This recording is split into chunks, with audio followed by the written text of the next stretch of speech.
Welcome back to the show, everybody. I'm your host, Dr. David Hooper, and this is another episode of the Unstoppable Introvert Project podcast. And I am thrilled to introduce our guest today. We have JB, a Yale graduate, a proud introvert as well. And JB is on a mission to destigmatize introversion and amplify its strengths. JB has built a huge following and looks to empower introverts to embrace their innate superpowers. And I am so excited to dive into this conversation with JB. So without further ado, JB, welcome to the show. Thank you. Thank you for having me. Thank you for reaching out and setting this all up. No, it's my pleasure, JB, and I'm so excited to dive into your thoughts and your experiences around introversion, being an introvert, and how you approach life. And I've got so many questions to ask you that are going to help our audience so much. But the one I always really like to start with comes back to the title of the podcast. So the title of the podcast is The Unstoppable Introvert. And I'm curious, what does being unstoppable look like or mean to you? I think mainly it's when it comes to introversion, there is a stigma around it that kind of connotes that it's not a strong personality trait, or it's not a personality trait that most leaders have. And I think an unstoppable introvert is someone who doesn't lean on their introversion as a crutch, and instead looks at it as more of a superpower to have. Introverts are very, very unique. We have very good traits that lead to some of those leadership roles, and are just strong in general. Even if you don't choose to be a leader in an organization, or you don't want to, start your own business, you just being an introvert in itself means you're very analytical, means that you're someone that's perceptive, and you just have strengths about you that I think a lot of times people look at as bad things, but I like to look at them as positive. And how do we get to that point? Because I completely agree in what you've said, that it can't, and I've been guilty. I know this because I've been guilty of this myself.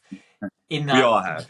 Yeah, we use our introversion as maybe a crutch or an excuse or a reason not to chase our dreams, or these types of things.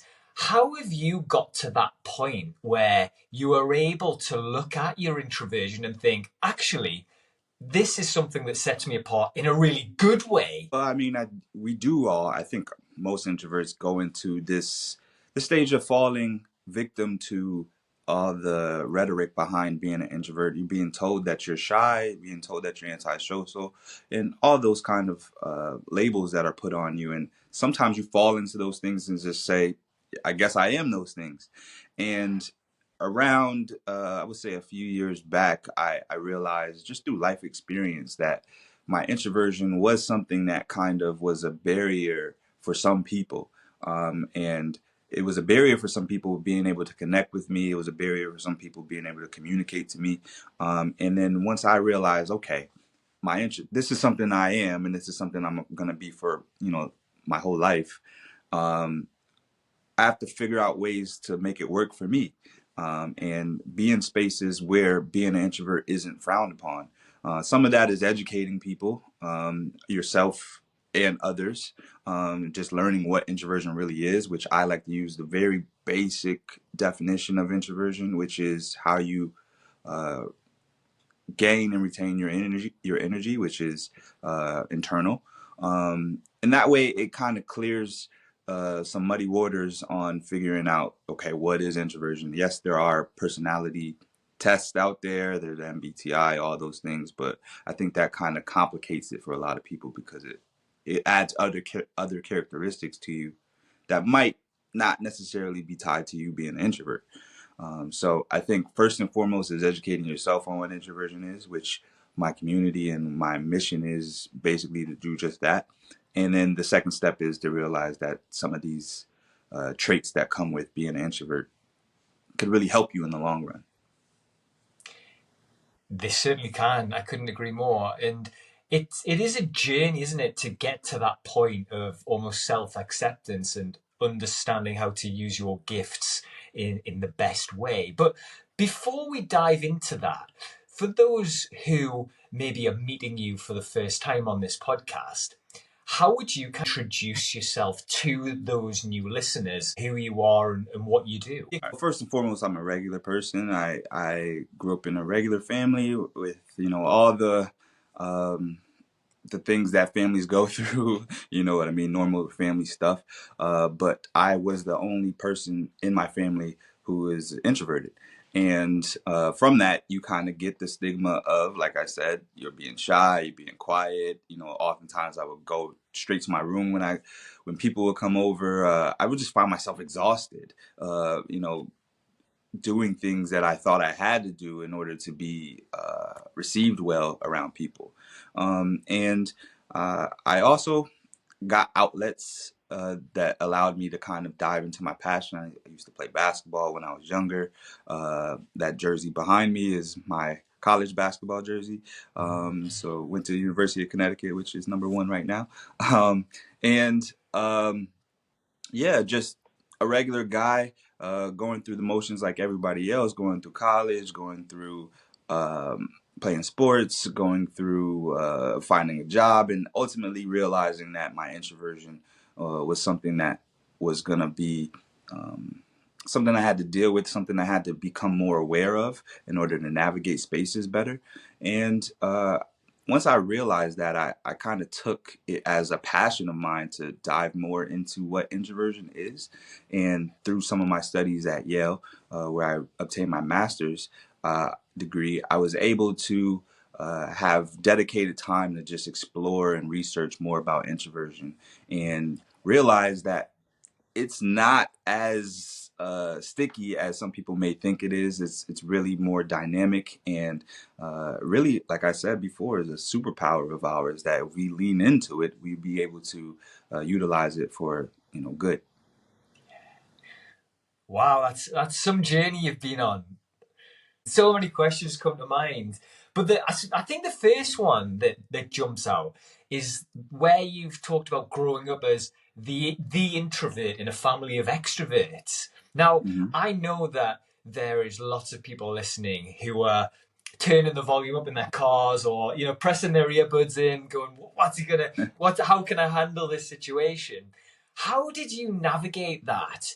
Because that can be difficult because it kind of, you feel maybe suppressed a little bit, you maybe don't have a voice perhaps. What was your experiences from that? So my family dynamic was I grew up in a house full of women. I have my sisters. I have two older sisters. I have and my mom, and my older sisters have nieces.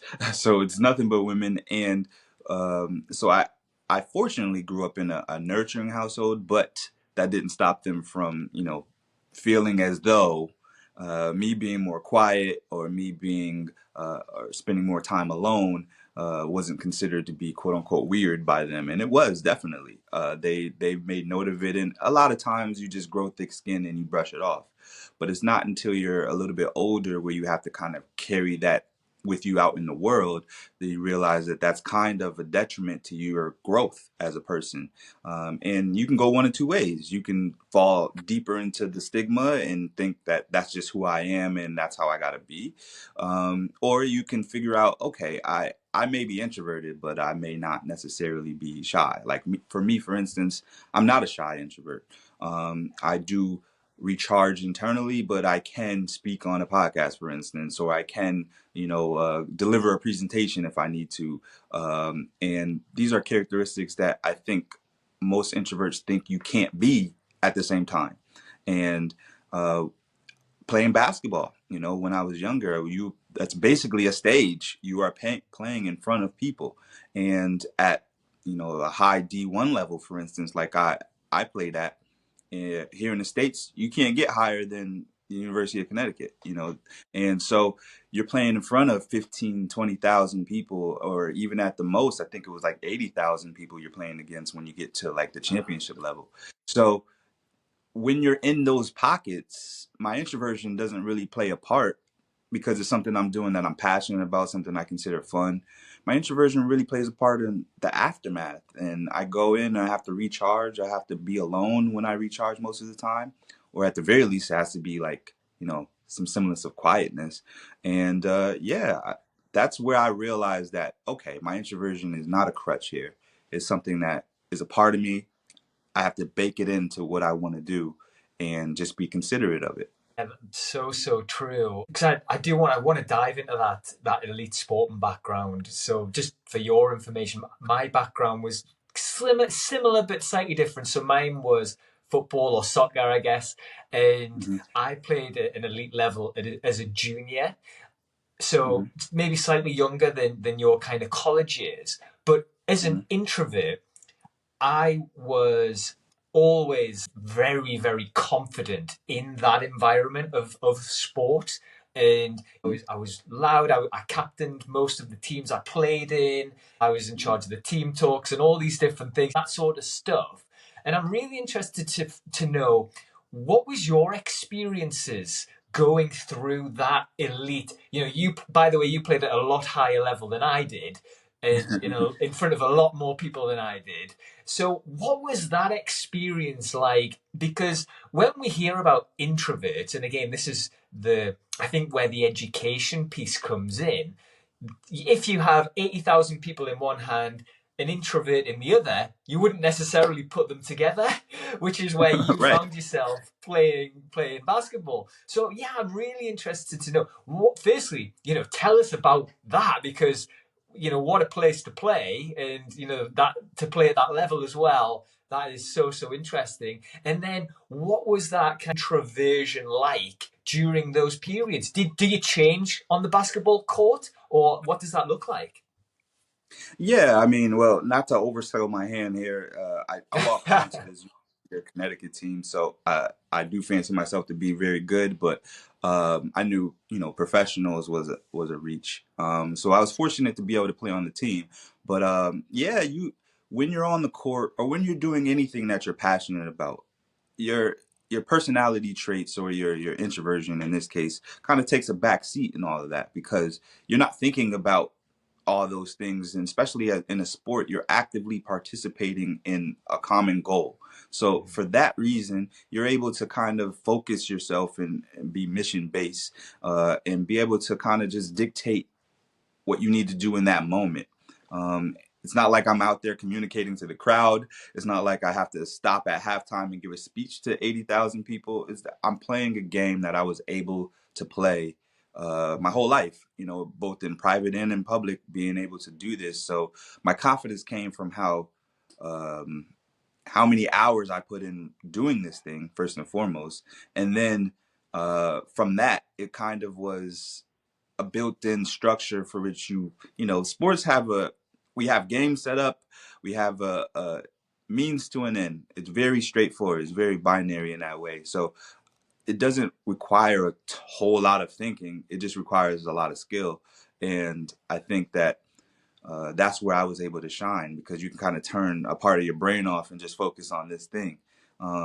Whereas when you're in like an interview, for instance, or if you're at a job interview or in the classroom, it does require much more cerebral focus. And not to say that you don't think on the basketball court, you definitely do. But in other places, you kind of have to be mindful of how you show up in terms of like your demeanor or your personality, how you communicate, how you articulate. So many other factors that sports kind of just eliminates for me, which made me very comfortable on the stage. Even though there are a lot of eyeballs on you, it didn't feel like that. No, I completely understand. I completely understand.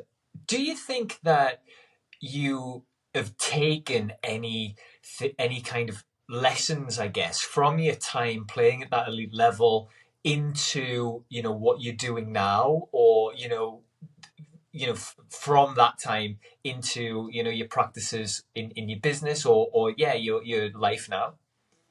Oh, for sure. I think sports in general are a great way to be able to kind of provide a blueprint for a person. It helps you figure out how to deal with winning. It helps you how to deal with losing. It helps you how to be a team player. It helps you become mission focused. It gives you persistence.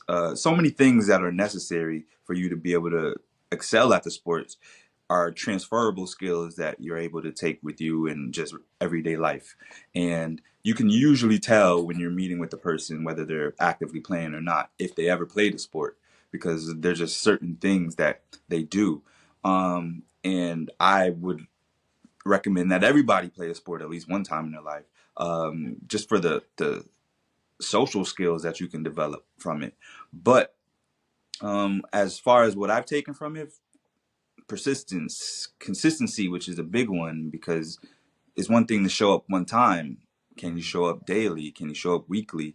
To be able to accept failure, because like I know, not everything is going to go viral in a world full of content creation. You have to kind of keep people's attention in a very short period of time, which is not easy for introverts because we like to kind of cut to the chase with things. But and sometimes we don't do it in the most compelling way because we're not over emotional a lot of the times, or we don't come off that way. But yeah, it's just a matter of using those kind of skill sets I've learned through sports to apply it to everyday life, and it's helped me tremendously. No, definitely. And do you think that if we go through your kind of like your journey, was the next step after Connecticut to go to Yale straight from there? No, I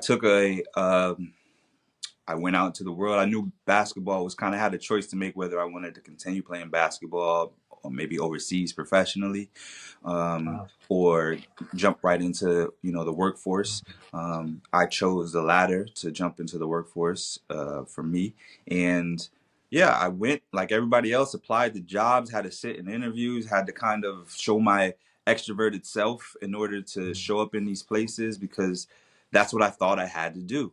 And that taught me a lot as well, just being in those spaces that I would constantly go on interviews or be in these meetings where I would be exhausted directly after the fact. And it was because I was exerting so much of myself, not being authentically myself. Uh, and that taught me a lot. I love that point. Let's dive into that a little bit because I know people who are listening need help with that challenge specifically.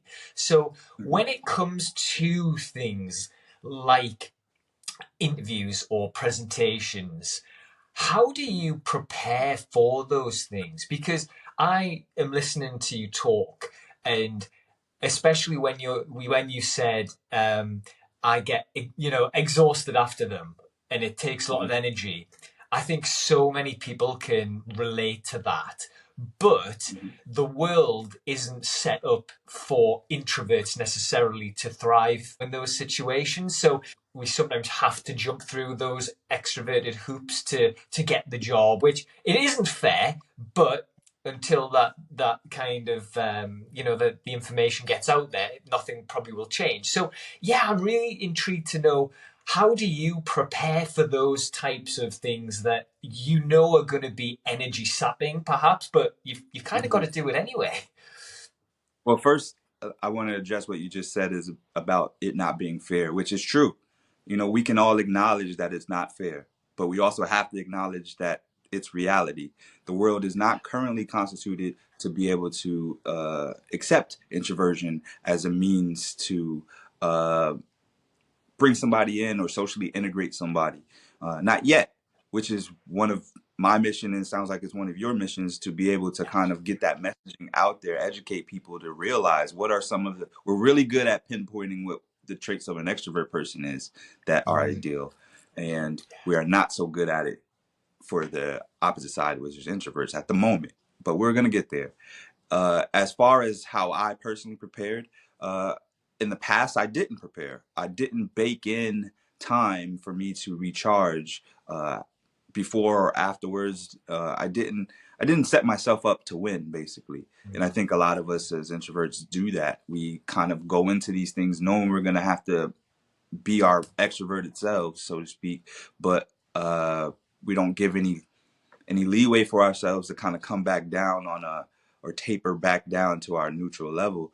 And as I've gotten older, I've realized that I need to bake that in. So one of my strategies on baking that in is in literally write it down, put it inside my calendars, put it in my phone, put it on my Outlook or whatever you use to be able to remind yourself that you need this time to recharge and to be able to block off, create boundaries for yourself. Because if I know I have a interview like this, I know we scheduled the time, we scheduled for how long it's going to be. So I put a time for myself before and after this to be able to recharge because I still have things I need to do throughout the day. And so it's not necessarily practical to be able to just, once you do one thing for like an hour, you got to shut the rest of the day down. But it is practical to build in maybe 20 minutes to recharge or maybe an hour here or an hour there. You know, that you have to be realistic with yourself, but you also have to take care of yourself because no one else is going to be mindful of that.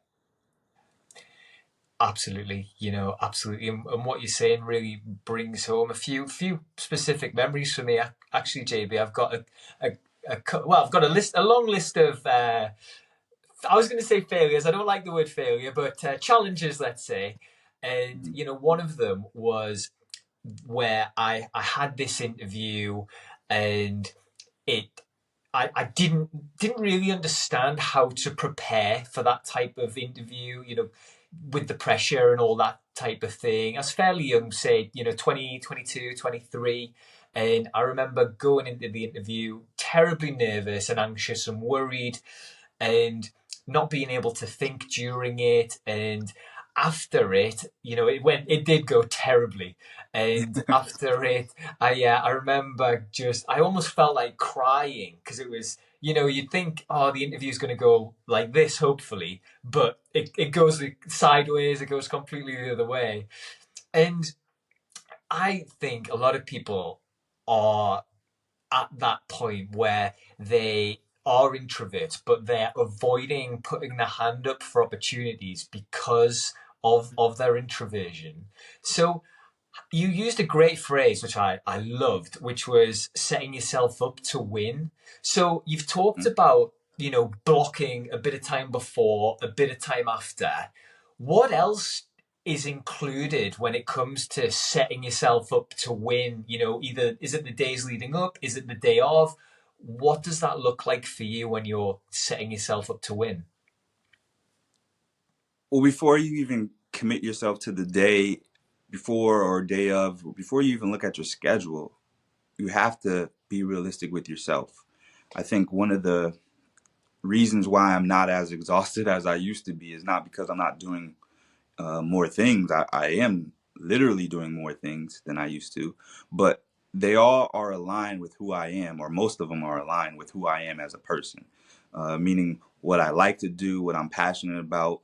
I can it doesn't take much for me to have to get energy enough to talk about introversion because I'm very passionate about it. So I could talk about this at 9 a.m. in the morning or 9 o'clock at night.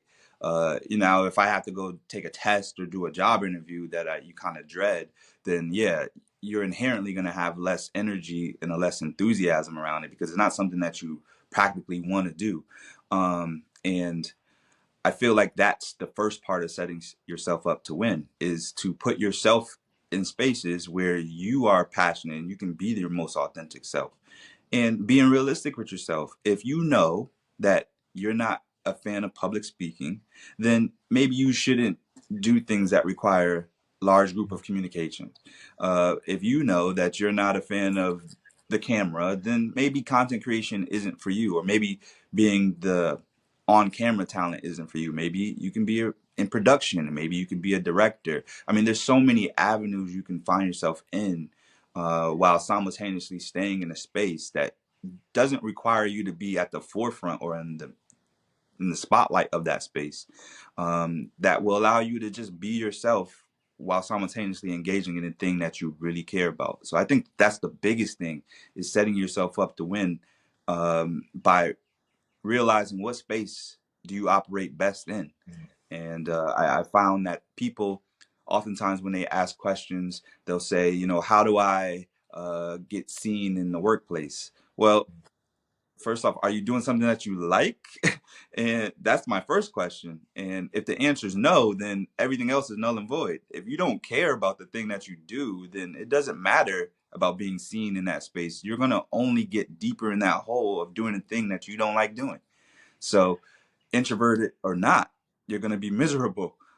So first and foremost, find the thing that you like to do, find the spaces that you like to be in. It could be creative spaces, it could be corporate spaces or what have you, and realize that there are structures around that. And then you have to kind of placate to those structures in order to assimilate how you are in those places. So that's a complicated way of saying just be authentically yourself. And I think that helps you with other things.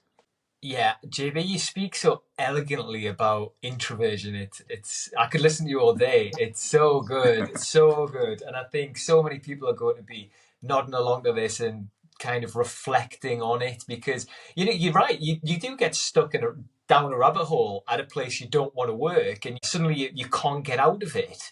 But before we continue down your journey, where does this passion for introversion come from? Like, has there been a moment where you have thought, you know what, my people need me, I need to start helping them, or how did this kind of all come about? It definitely wasn't an aha moment of sorts. It was more of a slow buildup of situations and circumstances that allowed me to realize I can't be the only one going through these things.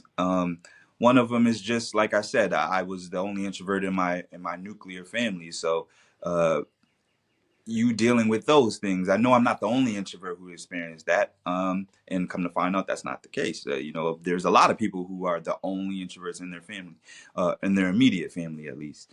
Um, Stuff like going on job interviews, or even when I landed the job and then I'll get reviews. One time, I'll tell you one time that sticks out in my mind where I had a review. We have an annual review at one of the places I used to work at.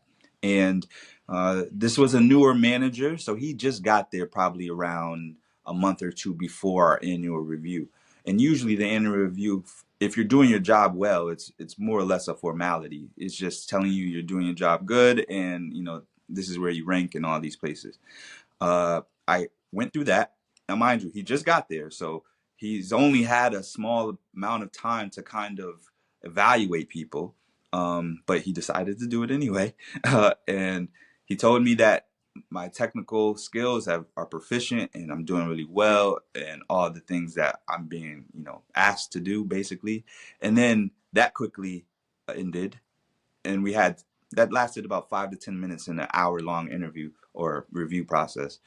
The other 50 or 40 minutes was about him telling me that I need to be more like him because he's extroverted and he grew up in a town where they didn't have doors on their they didn't have doors on their door jams, so they can just come inside each other's offices, or maybe it was a classroom or whatever it was.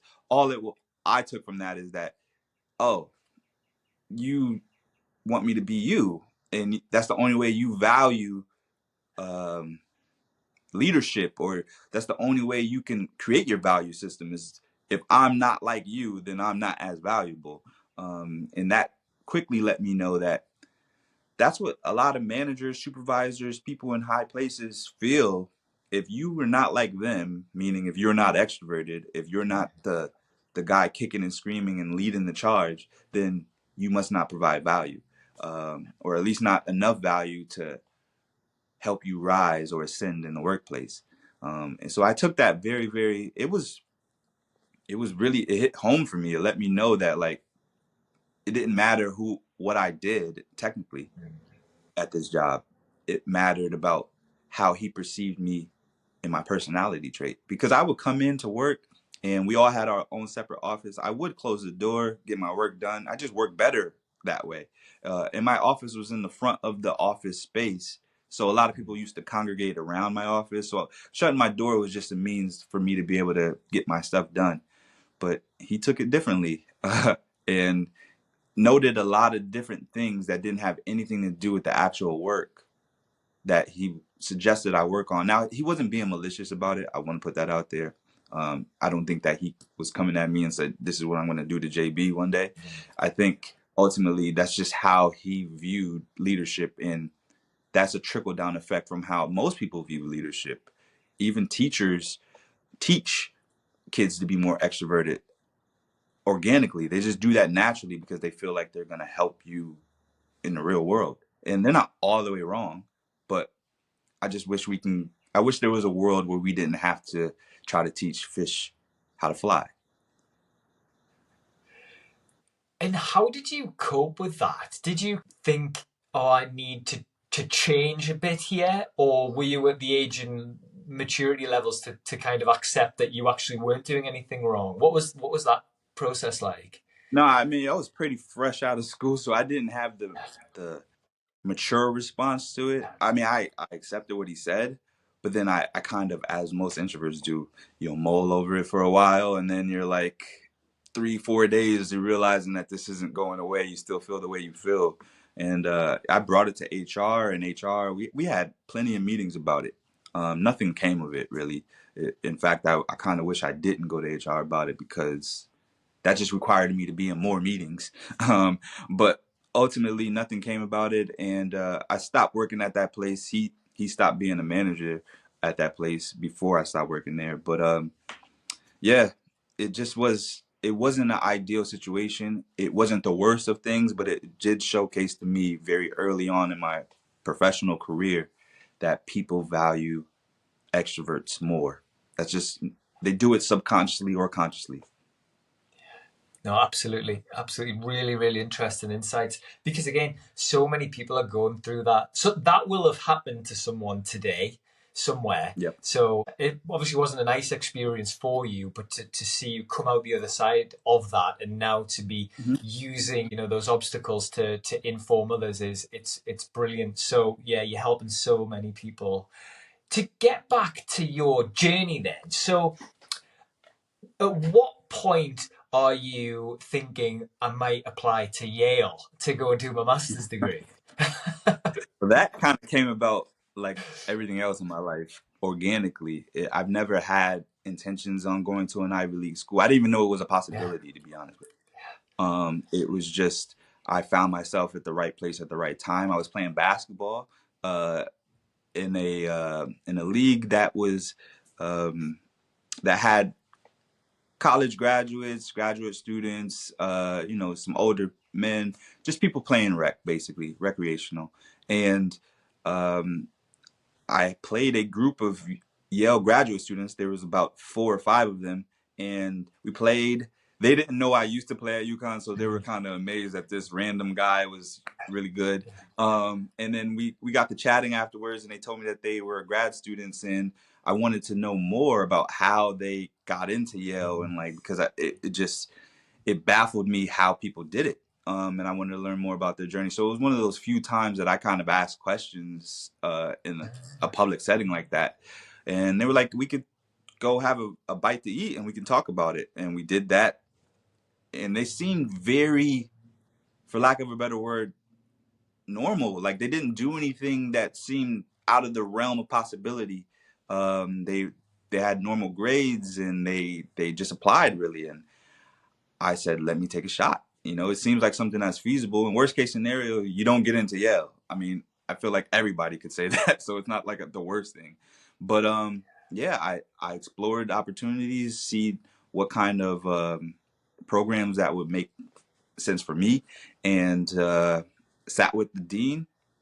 She talked to me for about an hour and convinced me to apply, and the rest is history. I applied and got in. Wow, that's a great story. The almost coincidence that you meet these guys playing basketball and then you follow a similar path to them. That's yeah, so cool. And is the application process challenging to get? Obviously, we've all heard of Yale and the Ivy League and all that sort of stuff. Is what does that application actually look like to get in? Well, for the program that I did a really particular program. So it required a written application, it required a written essay, which basically highlighted it gives you kind of a free range of what your topic is going to be. I chose to speak about my journey from being in the inner city to getting to play basketball at UConn, which I thought was a unique situation because it's, how many people they got coming to Yale that has that story, So Sure. I really leaned into that part of it, and it was just natural for me to talk about. So it wasn't like I had to pull from some crazy place. It kind of flowed, which I think that's when your best work comes, when it flows that way. And then you do an interview process, and Wow. yeah, from there you wait. And I got the acceptance letter and was kind of overjoyed. As an introvert, I didn't tell too many people about that I was applying, and which I think a lot of introverts identify with. Kind of keeping your mission and your journey close to the chest until it actually comes to fruition. And yeah, when I got in, it was just, that was the easy part apparently, because the work at Yale is as hard as you would think it is. Really. What was that like as an introvert? Was it kind of packing yourself up and moving over to Yale and living on that campus for a year or two? Or yeah, how did that look like? Yeah, I mean, I was, depending on how you want to look at it, fortunate or unfortunate, I could not afford, or I didn't want to, uh, just take time off and accumulate student loan debt, because Yeah, that's what most people do when they yeah. decide that they're going to go into a program for 2 years. So I continued to work while going through this program, Wow, great. which required a lot of time and energy. My job wasn't as keen on it as I would like, because I would have to sometimes leave work, go to Yeah, class, and then come back to work. yeah. And so that wasn't fun. I for 2 years I was just drained, because I was just going back and forth, shuffling back and forth. But I knew after that I would leave with something that would, I can lean on for the rest of my life, and that's a Yale degree. I learned so much while I was there. I got to meet very, very prolific professors. That kind of, I didn't know what I was going to get out of being there. I just knew that being there would lead to something. I didn't know what that something was. And fortunately enough for me, that something led me to my passion for introversion. I can imagine how challenging that was. That the balancing of your work and your studies and the driving to and from class and then back to work sounds Mhm. quite challenging as well. So fair play that you got that done. That is amazing. And is there something about having a Yale degree which gives you an air of confidence, or do you think you would be as confident as you are now without that? I definitely would be as confident as I am now, but it is a conversation starter, which is another thing for introverts. I mean, I'm not the greatest at networking. Before we went live, we were talking about collaboration and like how introverts are not the greatest at it. I am the number one person who could say that, because I don't reach out. I don't, I, I, I don't love icebreakers. I don't love small talk, but this is the thing that separates me, or at least helps people remember me. When you drop that, yeah, I went to Yale, or I played basketball at UConn, or whatever your accomplishments are.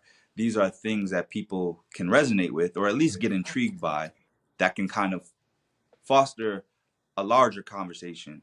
And it does add a little bit of credibility. I won't lie. It does help to say that, I'm not just someone talking about this because I woke up wanting to talk about, these things. But at the same time, I could have learned the same things about introversion without having gone to Yale, for sure. Yeah, I completely agree. I found that doing qualifications helped initially, I think. So when I was younger, I was so quiet. I used to say I was painfully introverted, and having having a degree did help me feel like, okay, I know a little bit about this, or X or Y or Z or whatever. But now, I think similar to your situation, JB, you get to a point where they are just bits of paper, and you're actually the one who can be confident in certain situations. I find that some people go to university with the wrong intention. I'm just doing this to get the qualification, or for all these different reasons. But really, it is just a piece of paper, and your confidence comes from within. And I think that's kind of what you were talking about a little bit there as well. So, I mean, but yeah, you're absolutely right. It's a great little thing to drop in. By the way, I went to Yale, which is must Right. be nice. And I'm really unassuming, for me, if you ever walked up to me, I'm a Yeah, normal human. I'm not 6'7", you know what I mean? And I'm not uh what you would visualize if you visualize what Ivy League student look like. But sure. it's nice to always have that in the back pocket if ever, someone wants to have a conversation around those things. Definitely, definitely. You're absolutely right. I'm aware of the time, JB, and I want to be respectful of your time. So I want to move us along. So take us through.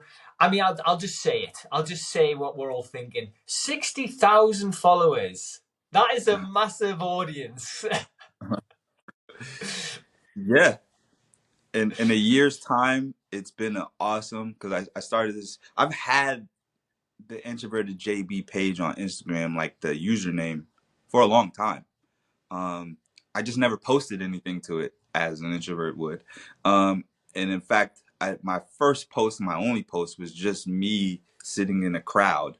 So it kind of focused on me, but you could see there's a lot of chaos behind it. So it was kind of symbolic, but nobody really got it. I didn't have any followers. I didn't tell anybody about the page. So it was really just something for myself. And then as I was finishing up my master's program and realizing that I really would like to dive deeper into this field of introversion, I felt like one of the ways for me to be able to be credible along with having a degree is to talk about it more. And I didn't have too many outlets to talk about introversion, so I just went on my Introverted JB page, and from there did a couple of videos that went viral pretty quickly, and just been carrying that momentum ever since. Yeah, that's really, really interesting because sitting from the outside, I think everybody would look at that audience and so it's similar to the championship game you were talking about with basketball. Oh, I'd love to play in front of 80,000 people, but is there a mindset shift as an introvert where suddenly you're having to show up daily? You're having to start to put yourself out there, let people in maybe a little bit more and engage a little bit. What did that mindset shift look like for you when you sort of thought, oh, actually, there's a lot of people starting to look at me, as you start to grow your really successful page? Well, it started on a very small scale initially, and that was for me during the pandemic that happened a few years back. I'm not sure how it was in Newcastle, but here in the States, a lot of states put a ban on you leaving the home. You Sure. had to stay inside for a while, um, and because of that, it sounds like the greatest thing an introvert could ask for, which it was for the first 2 weeks or so. Yeah. But then, as I tend to do, and a lot of introverts tend to do, is I became super introspective during that time, and I started to think about, okay, it's been a few weeks now and nobody's contacted me. I wonder why. Nobody's checking in to see if I'm okay. And then I realized quickly that it's not, they don't reach out to me because I never reach out to them.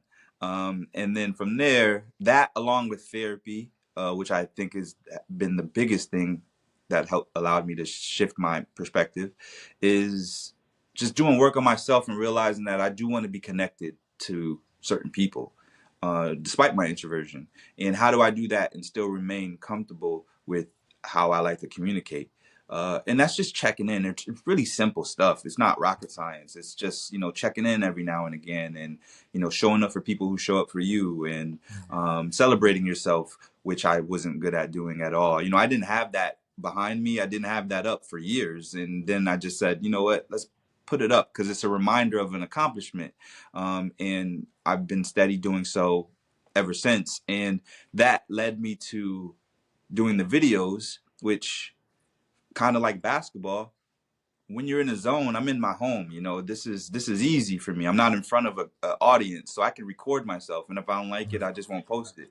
But once I do hit that submit button, it's out there for the world's consumption. And fortunately enough for me, it found the people I was trying to reach.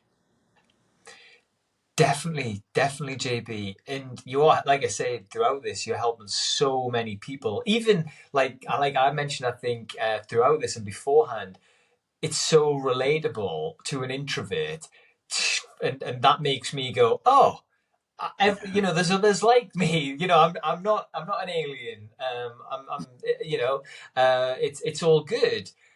How can those people who they aren't necessarily trying to do what you're doing, maybe, and post and grow a huge follow on social media, but how can that person who's listening almost accept themselves to be a little bit more confident? Because I think that doing what you're doing takes a lot of confidence and or courage even. So how could they follow your lead almost to be either more courageous and start posting on social media if that's what they want to do, or even just be more confident in general? Well, I think that starts with what I was speaking to before about living your authentic self. When you are authentically it makes it easier to find what you care about. And if you can find what you care about, which is not an easy task, I don't want to make it seem like it's just something that can just slap you in the face, but it is something that you should intentionally look towards and try to find. If it's something that you care about, you will inherently do what's necessary to become good at that thing because you care about it so much.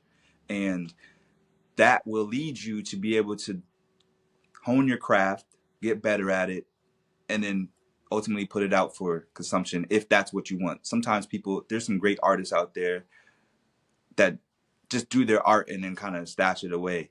And that's perfectly fine too. So long as they're getting their outlet. And not everybody needs to be creating content. Not everybody needs to put the camera on them. And if you find that you're compelled enough to jump into this arena, there are ways to do it. There's faceless accounts out there. I even went back and forth on whether or not I wanted to do that. There are YouTube pages where you don't know the person's face that are having 100,000 subscribers, 1 million subscribers. So you could do it in a way that's most comfortable to you. This is just most comfortable for me. So, I think that comes across when my content is out there because it's how I would do it even if no one was watching. That's brilliant. That last line there, JB, is brilliant. You are just being you. You aren't putting on this. I think for me, social media a few years ago, probably about 5 years ago, I was trying to be someone I wasn't, which I think happens a lot when it comes to social media. I'm very introverted. I do get myself hyped up, but maybe not to the point that I was trying to be for the wrong reasons. And I think, yeah, that line really, really hits home. That authenticity is so, so important. And with regards to you building that following, and this probably hasn't got anything to do with introversion particularly, but do you remember the moment maybe where your posts were starting to go viral and you saw your follower count growing and you sort of had that moment where you were like, oh, this is starting to happen for me? Yeah, because it was, not too long ago. I remember it like it was yesterday. It was me posting.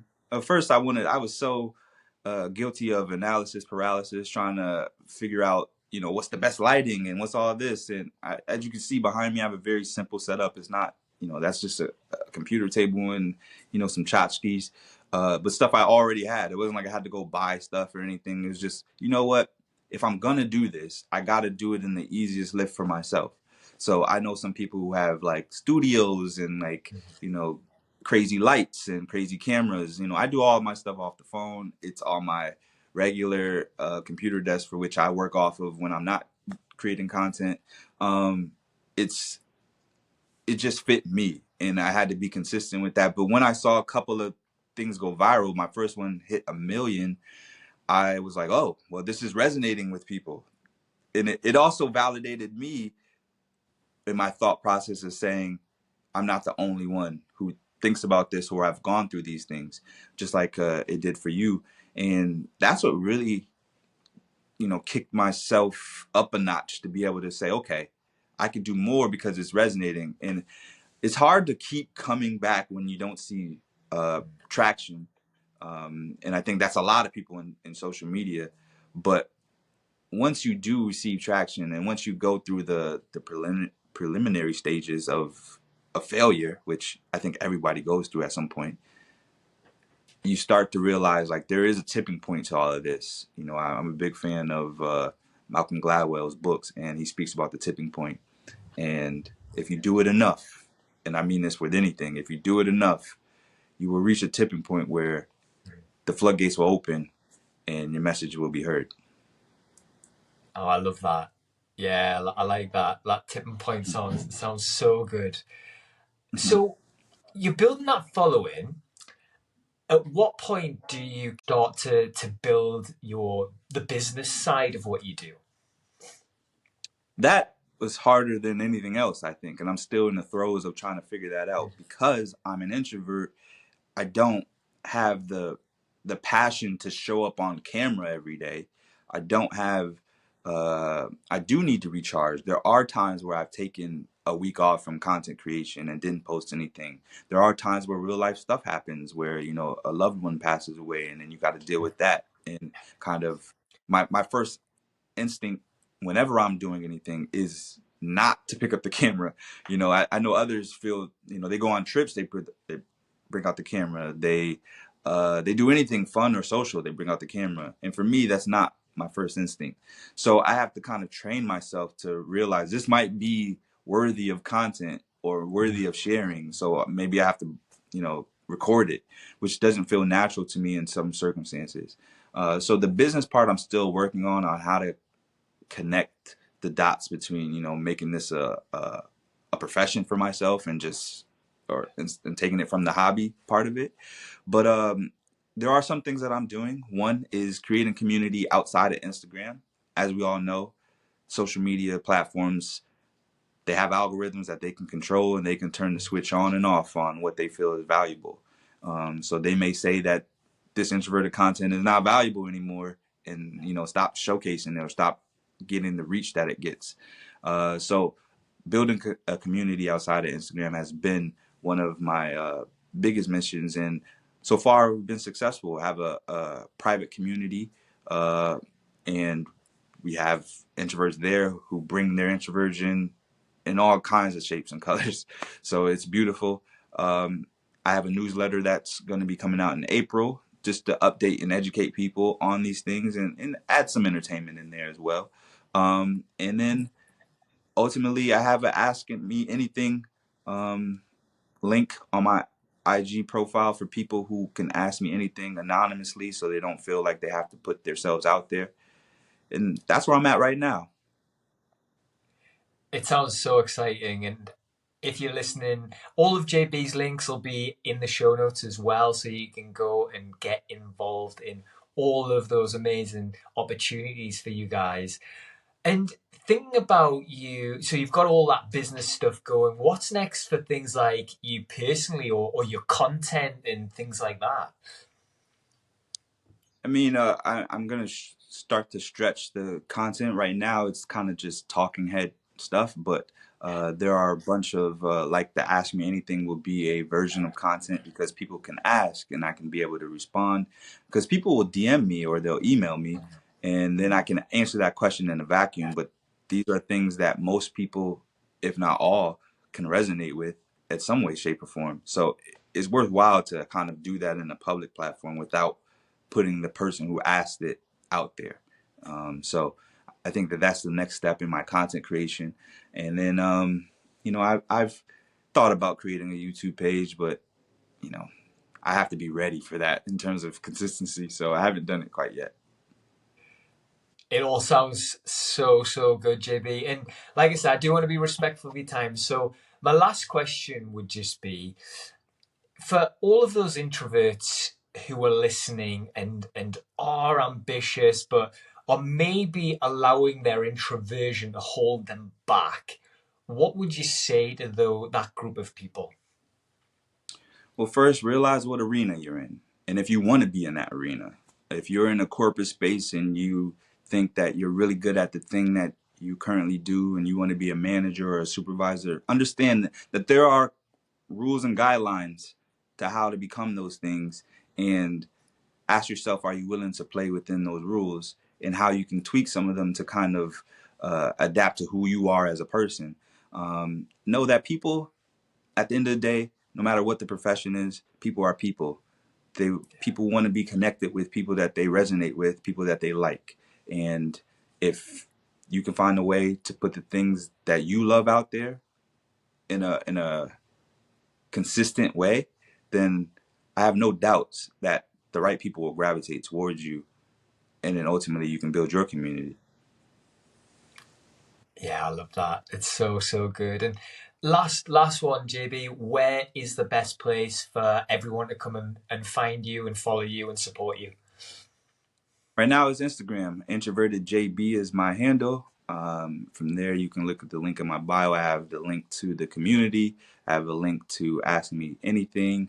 And we also have some merchandise, some introverted merchandise. I have a less talking, more doing. That's kind of my motto.